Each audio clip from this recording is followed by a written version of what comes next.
Over the past few decades, a silent and devastating transformation has taken hold of major American cities. What were once vibrant centers of commerce and culture now harbor a parallel reality. Veritable tent cities sprawling across sidewalks, overpasses, and public parks. This phenomenon is not just a matter of numbers, but a profound symptom of systemic failures in the world's largest economy. The magnitude of the problem is shocking. It is estimated that more than 500,000 Americans live on the streets on any given night, but that number represents only the tip of the iceberg. Many experts believe the real figure could be double that, considering those who are not counted in official censuses. What makes this crisis particularly alarming is its increasing visibility. We are not just talking about isolated individuals, but entire communities organized in encampments that can house hundreds of people. Los Angeles has become the epicenter of this crisis. The city is home to more than 60,000 homeless people, with entire neighborhoods transformed into labyrinths of tents and makeshift structures. Skid Row in the city center is perhaps the most emblematic example.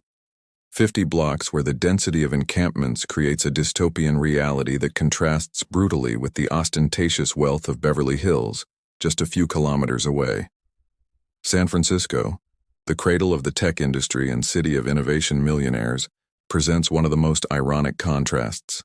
While Silicon Valley billionaires build digital empires, its sidewalks are transformed into open-air dormitories.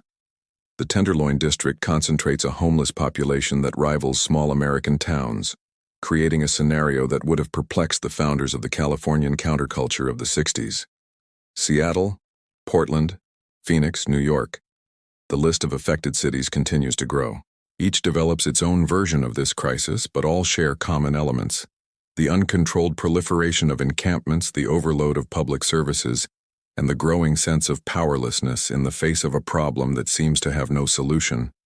What differentiates the current situation from previous crises is the permanence and institutionalization of these encampments, which have ceased to be temporary and have become permanent features of the American urban landscape. The image of the American dream, that promise of prosperity through hard work, has never seemed so distant for so many.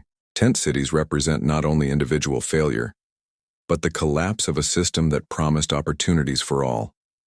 They are the inverted mirror of American exceptionalism, showing that, behind the facade of wealth and technology, there is a structural fragility that threatens the social cohesion of the country. This is just the beginning of the story of how we got here. To understand how the United States reached this point, we need to examine a perfect convergence of economic, social, and political factors that created the ideal storm for this unprecedented housing crisis. The origin of the problem is multifaceted, and its roots run deep in the economic transformations of the last few decades. The first and most obvious factor is the affordable housing crisis. In major American metropolitan areas, the cost of rent has skyrocketed far beyond inflation or wage growth. In cities like San Francisco, the average rent for a one-bedroom apartment can easily exceed $3,000 a month. To put this into perspective, a person working full-time for minimum wage would need 3 or 4 simultaneous jobs just to cover rent, without considering food, transportation, or any other basic needs. Gentrification has dramatically accelerated this process. Neighborhoods that historically offered affordable housing have been transformed into high-value areas, displacing longtime residents who could not keep up with rising costs. Urban development prioritized luxury condominiums and high-end commercial properties, while the construction of affordable housing stagnated or was deliberately reduced through municipal policies that favored real estate investors over the needs of the population. The opioid crisis added a tragic and complex dimension to the problem.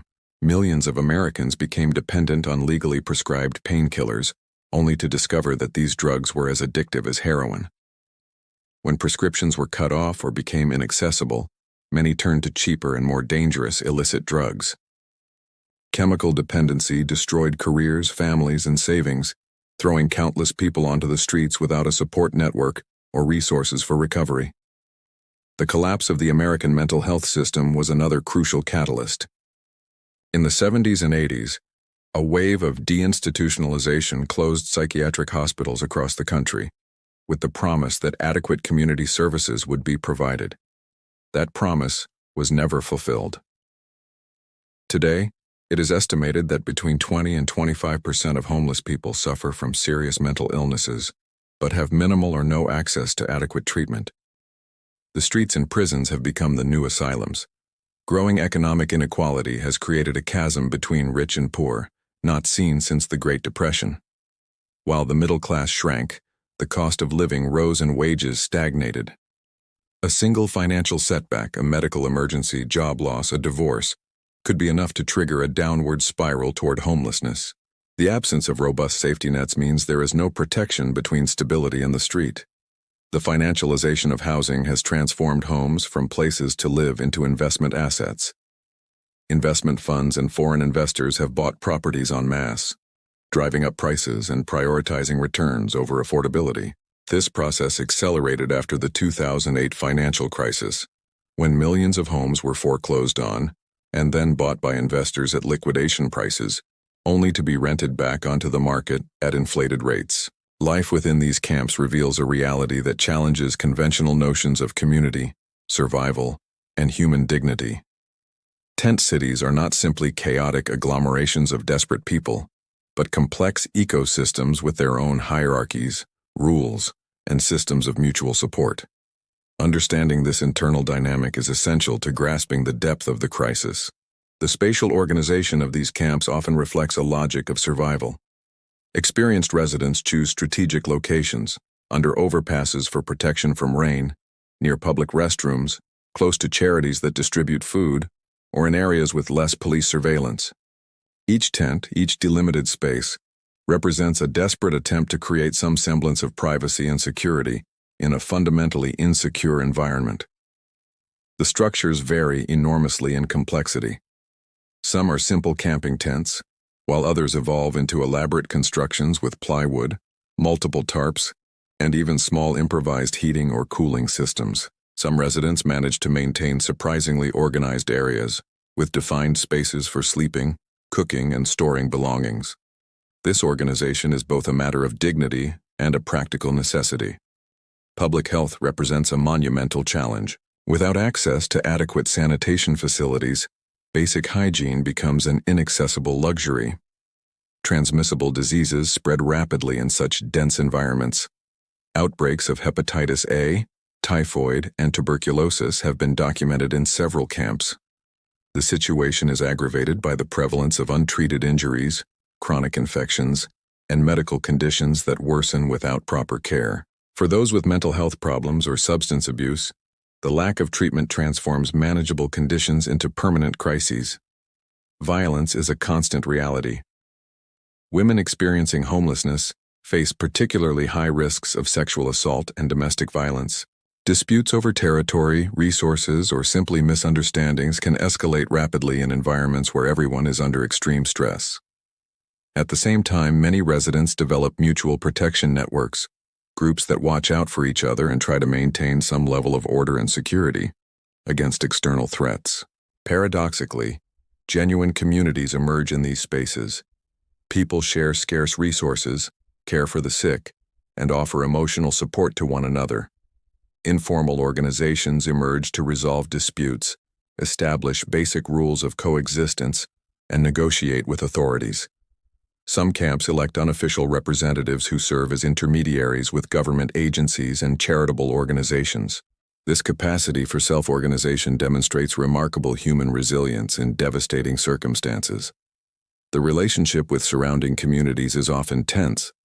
Local residents and merchants complain of decreased security, poor sanitation, and impact on businesses. Their concerns are not entirely unfounded. Camps can attract crime and create genuine public health problems. However, this tension often manifests itself in the dehumanization of homeless people, treating them as problems to be removed, rather than human beings in crisis needing assistance.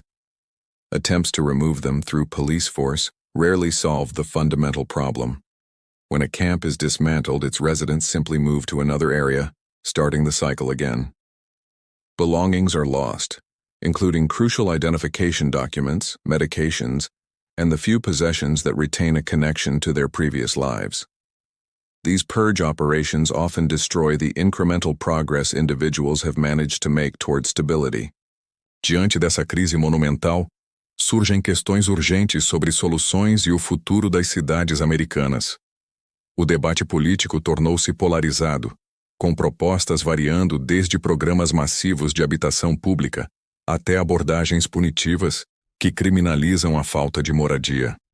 A verdade incômoda é que nenhuma solução simples ou única resolverá um problema tão complexo e multifacetado. Algumas cidades experimentaram o modelo Housing First, uma abordagem que prioriza fornecer moradia permanente sem pré-condições antes de abordar outras questões como dependência química ou saúde mental. Estudos mostram que essa estratégia é não apenas mais humana, mas também mais econômica do que manter pessoas nas ruas, onde utilizam serviços de emergência caros repetidamente. Utah implementou esse modelo com sucesso notável, reduzindo dramaticamente sua população de rua crônica. No entanto, expandir essa abordagem para megacidades como Los Angeles requereria investimentos na ordem de bilhões de dólares e vontade política que até agora tem sido elusiva. A questão dos custos torna-se central no debate. Construir habitação acessível em mercados imobiliários supervalorizados é extraordinariamente caro. Projetos de habitação popular em São Francisco, por exemplo, podem custar $500 mil ou mais por unidade. Valores que chocam contribuintes e políticos. No entanto, análises econômicas demonstram que manter pessoas nas ruas também é incrivelmente caro quando se considera custos de saúde pública, aplicação da lei, limpeza e o impacto mais amplo na qualidade de vida urbana e valores de propriedade. Algumas soluções inovadoras têm emergido em menor escala. Tiny houses, microapartamentos e conversão de hotéis abandonados em abrigos permanentes oferecem alternativas mais rápidas e baratas que construção tradicional. Programas que combinam habitação com serviços integrados de saúde mental, tratamento de dependência e treinamento profissional mostram resultados promissores. No entanto, essas iniciativas frequentemente enfrentam oposição de residentes locais que não querem essas instalações em seus bairros. O fenômeno conhecido como NIMBY. O papel da prevenção não pode ser subestimado. Assistência emergencial para pessoas em risco de despejo, programas de mediação entre inquilinos e proprietários e redes de segurança mais robustas poderiam evitar que milhares de pessoas caíssem inicialmente em situação de rua. Prevenir é invariavelmente mais barato e eficaz que remediar, mas requer investimento proativo em momentos políticos, onde gastos sociais são frequentemente os primeiros a serem cortados. A dimensão política dessa crise revela profundas divisões na sociedade americana.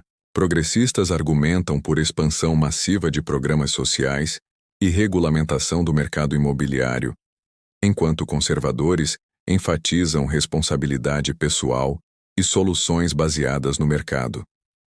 Essa paralisia ideológica impede ação coordenada em nível nacional, deixando cidades individuais lutando com recursos inadequados contra forças econômicas que transcendem fronteiras municipais. O impacto psicológico dessa crise se estende muito além daqueles diretamente afetados. A normalização da presença de acampamentos massivos em cidades ricas corrói o contrato social e a confiança nas instituições. Quando cidadãos veem diariamente evidências de falha sistêmica tão dramática, sua fé na capacidade do governo de resolver problemas complexos diminui. Essa erosão de confiança tem ramificações políticas que vão muito além da questão da falta de moradia. Olhando para o futuro, as perspectivas são simultaneamente alarmantes e incertas. Sem mudanças fundamentais nas políticas de habitação, salário mínimo, saúde mental e dependência química, o problema provavelmente continuará crescendo. Choques econômicos futuros, como recessões ou crises financeiras, poderiam despejar milhões adicionais em situação de rua. Ao mesmo tempo, existe consciência crescente de que o status quo é insustentável. A questão das cidades de barracas americanas é, em última análise, um teste moral e prático para a sociedade. Revela quanto uma nação está disposta a investir em seus cidadãos mais vulneráveis. E se possui a vontade coletiva de confrontar verdades desconfortáveis sobre desigualdade, justiça e responsabilidade social. A resposta que os Estados Unidos escolherem dará forma não apenas ao destino de milhões vivendo nas ruas, mas ao caráter da nação nas décadas vindouras.